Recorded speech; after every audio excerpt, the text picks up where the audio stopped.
Okay, hello everybody. Welcome to episode 1 of Indie Side, where we take the side of indie games and we review them to help you decide which ones to play. Super lame catchline, fully aware.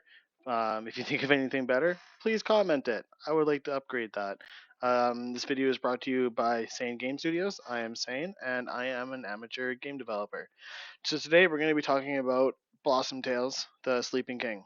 It is a top-down action adventure game, much like Zelda: Link to the Past, and you can tell a lot of the points in this game that they take a lot of inspiration from old school top-down Zelda games.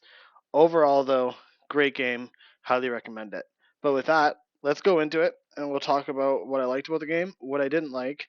And again, like I said, great game, but there's no such thing as a perfect game. So we're going to talk about how it isn't perfect and what I wish the game either did differently, didn't do at all, or could do better.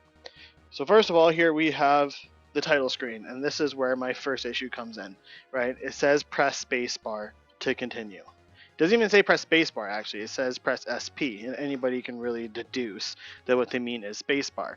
My only issue with that is, okay, so like pressing spacebar is a great way to start a game, but that is the only time in the game that you use the spacebar, right? And then once you actually get into the game, because like you get into the game and you get into the main menu and you select a new save file, then you get into it and a cutscene starts playing, and you have text boxes along the bottom of what the people in the cutscene are playing, and there is no prompt or any kind of direction whatsoever to tell you how to go to the next text box to progress the screen, right? So I actually figured out by just clicking buttons that you can do it with the left mouse button, which also was an issue for me because the mouse, except for being able to do that in the intro, is not used whatsoever in the game, right? You can also hit the Z button. I believe Enter also works, but Z, now that's important, right? Because Z is your action button in the game, right? And again, like they really don't give you any kind of direction. So even once you're done the cutscene and you get to the point where you can play, it is then the arrow keys to move. But the game doesn't tell you that whatsoever. So like the tutorialization is very minimal. When you get to the first dungeon, which is in the basement of the main castle there, trust me, I'm not going to throw in too many spoilers. This is all very beginning game stuff. They do have a tutorial on the mechanics of the combat system. But if you're going to be teaching mechanics, you should also be teaching the controls, right? Like by the time that I am learning the intricacies of the mechanics of a game, I should already be fully knowledgeable on what all of the controls are, right? But like once you actually like get into the game, immediately you have the Z button prompt up at the corner. But the Z button was called into use before then, so like I should have been given control schemes or whatever. Like I'd have to look. Maybe I'll look and I'll add it to this video. But I do think you can go into the settings and go to controls, and it will show you like the control map. But still, it should be part of the tutorialization at the beginning of the game. But now with that immediate gripe out of the way, because that was an issue for me right when I first started playing, the art style is actually great. Some of you might look at this and be like, "Oh man, it's super pixelated and all this," and like, you know what, it is. But that's like it's the art style. It's the way that they chose for the game to look, and then the game itself actually it all runs on the same resolution, and all of your pixels have the same big pixel size, right? And then the art style matches, and that's the most important thing is that the art style matches throughout the game. And actually, another thing that actually I really liked is if you talk to this villager, as like you'll see I'm doing it a whole bunch here, they will say that they don't like mushrooms, and actually I really like that. And because I hate mushrooms, in my opinion they're disgusting. You can go ahead and disagree with me, but in my opinion you are wrong. So anyways, but if you keep talking to the villagers, so like all of the villagers are set like into categories, right? So like this town's villagers, anybody who is named villager has a series of scripts that they use to talk, right? And they are chosen a script at random. And if you talk to all of the villagers enough individually, they all do say the same thing on a random rotation. But if you talk to anybody whatsoever, like you go to a certain location and you like, let's say you go to the castle and you talk to the guards, all of the guards also have a very like a randomized script rotation, right? Which does give you a little bit of variety, but then you end up in situations like this where the villager will legitimately say that they hate mushrooms. But if you keep talking to that villager, they will then say that they love mushroom soup. And like that's just it's contradictory to me. Right? But generally speaking, it was a great game. I did really enjoy the experience of it. I do actually really like the fact that you can go into people's houses and like a good part about games like this, like a very common thing, is being able to destroy boxes and pots and stuff. You can pick out these people's stools and throw them. You can just trash their house and just like destroy their furniture. And I've thoroughly enjoyed that. And actually, if you go into enough houses and raid enough chests, actually, I'm not sure if it's done by rating enough chests or if it's a specific chest because I had it come up to me twice and both times it's on that certain chest. But the narrators of the game, which is a grandpa telling a story to his two grandkids, will make a comment about how you like going to people's house and rifling through their stuff. And I really like that. It's a nice, good, silly touch. But then, so like talking about that story mechanic about how it is just a grandpa telling his kids a story, and actually like the main character Lily in this book is one of the kids he's telling the story to. There are times when the grandpa says something and the game will actually have what it is he's talking about, but then the kids will disagree or they'll suggest something else, and the grandpa, being just a grandpa telling a story, will change the story to suit the kids, and it will actually change it in the game world. And there's even a couple points where I can think of two specific on the top of my head with world bosses where they ask you which one it is for the story, and you actually get to choose your world boss. So taking that that meta style storytelling and being able to put control into the player to change the experience, and then also using it just to do silly things with the world was a lot of fun. There's even a moment where they came across a spot in the marsh, and the kids decided it was going to be a candy house, and it was a candy house. And actually, silly enough, it wasn't a witch that lived in it. It was a baker. But all in all, it very good. I did like the soundtrack as well. The soundtrack was mostly appropriate for the game. The only spot where I thought that the music didn't match like the vibes of where it was playing was in I think it's called like Gollum Haven or something like that. In the surrounding area, the just here I'll just show you. You see, like the music, just in my opinion at least, it was too upbeat and happy for that locale. It should have been a much gloomier tone to the music. But the game actually has a lot to do. You can find a lot of heart pieces. It does go up to, I believe, 20 hearts. Two rows, I know that. I know that by the end of the game, I was missing seven, I believe, heart pieces. And then I'm not sure. You can also use you grab these things to upgrade your energy meter as well. And I was missing a few of those, but it was much harder to just look at the meter and then look at my supply of these things and figure out how many I was still missing. So I'm not sure how many I was missing of those. But then that also brings in my issue with the currency system. So like you gather gold coins and you can spend them on things, but then the items that you have like bombs and arrows and stuff, it all depletes directly from your energy meter. So as long as you have energy, you can throw bombs, which is great because you never have to worry about running out of bombs. But at the beginning of the game, there was so many things to buy because there's things for side quests that exist in stores. You have to buy them for the side quest, right? Or there's like health potions. You can buy those in stores. You can buy heart pieces in some of the stores, and the whatever it is that upgrades your energy bar. You can also buy those in stores. But by the end of the game, I had so much money, and then money also became very plentiful. But the issue was is that I had nothing to spend it on, right? He's like, you find all these health potions. I had way more health potions than I needed, and I had all this money racking up, and I just had nothing to go to the store and buy. And I do like the fact that you can use the energy meter to throw bombs, and it made it so that you never had to run out of bombs, which also was really nifty for combat because the bombs were not only upgradable, but they're also super OP, right? So like you could really mess up some enemies, and then not only that, they had an area of effect, right? So you could throw it into a group of enemies and usually just kill like 10 enemies all at once. But because of the fact that it was using your energy meter instead of a purchasable, is in my opinion it kind of defeated the purpose of having the economy and having the currency system.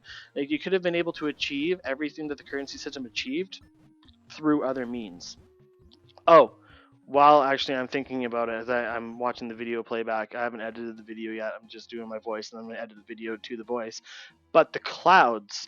All right, so the clouds appear in the foreground, and looking at the camera perspective, you're not that high off the ground with the camera perspective. Like if you were to take the size of the area and size of the character, and you were to blow them up to real life proportions, you're probably what, like 100 feet up.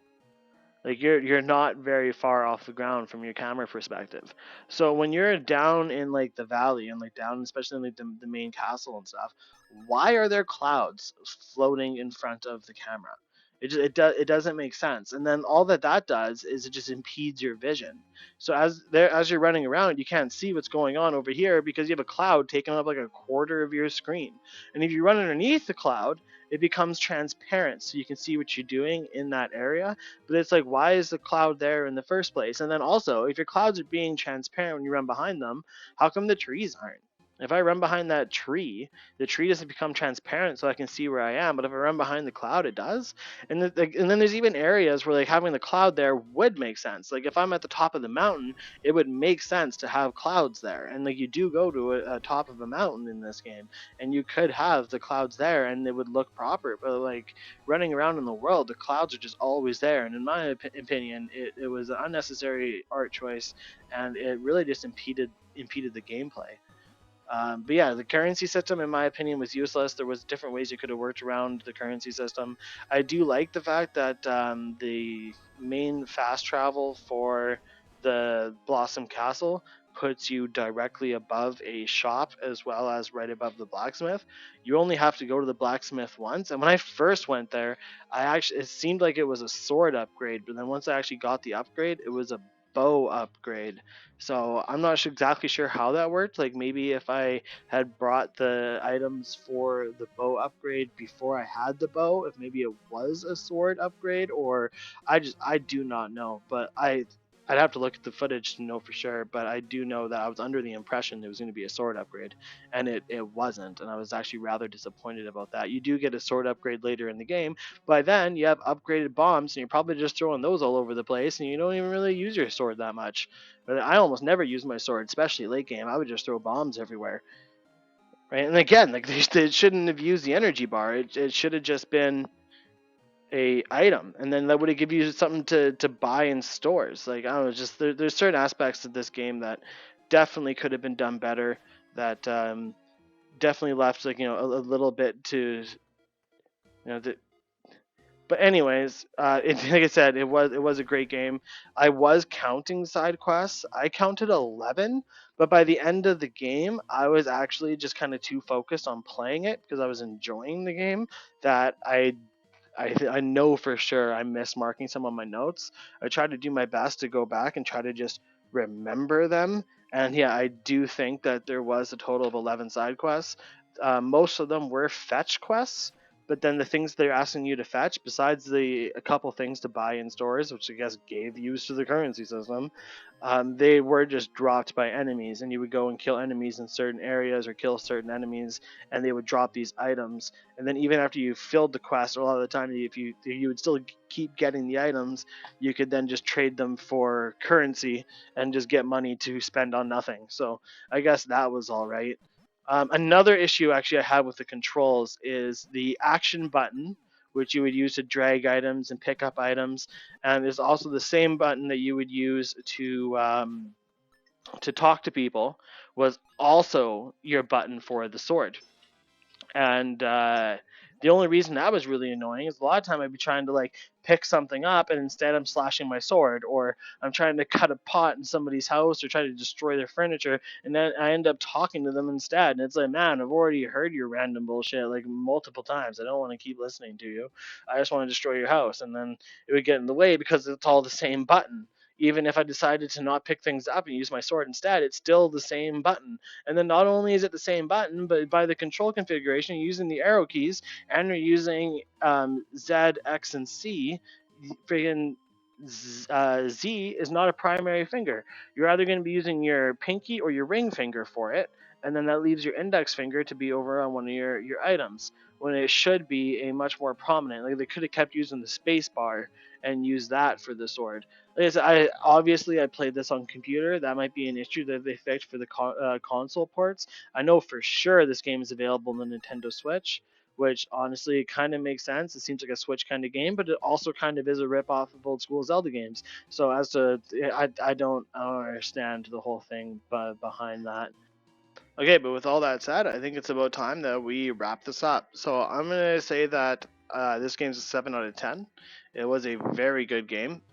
There were a lot of things that I found that they could have done differently for an improvement, or things they could have just improved upon, or things that I wish were either smoother or just.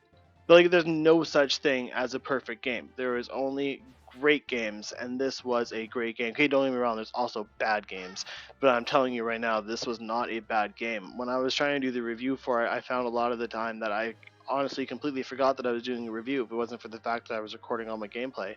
And I was legitimately just playing the game. Actually, my recordings ran a little bit longer than I anticipated to a few times because I just got so focused on playing the game. But that's the thing I love about indie games is like this game, for example, was built by a team of 4 people. You have one person doing the art, one person doing the programming, one person doing soundtrack and sound effects, and then one more person who did the writing. Every single other person in the credits was either doing translations for localization or they were part of the publishing team. And the people doing publishing didn't actually work on the game. They just helped with distribution and getting it out there and marketing and all that kind of stuff, right? So, but yeah, great game. Like I said, 7 out of 10.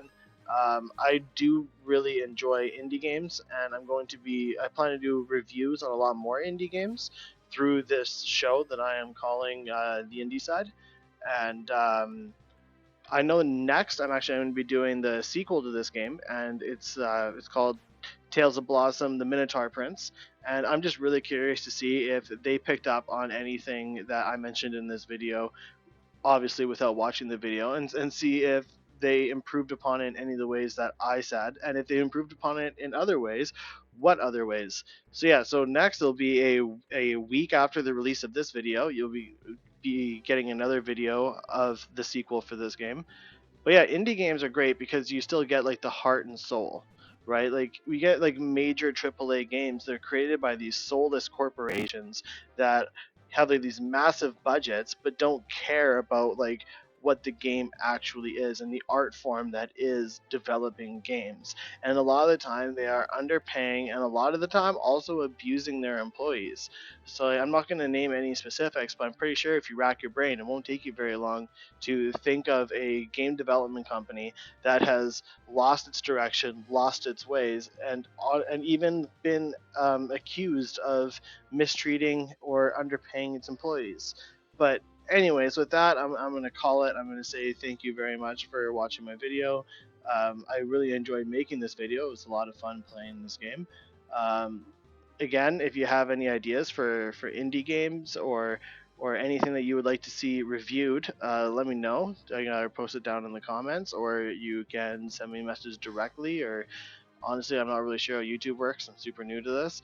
But with that, I'm just going to say the general YouTube banter and say if you enjoyed this video, please like and subscribe. And I'm going to get out of here. So peace out.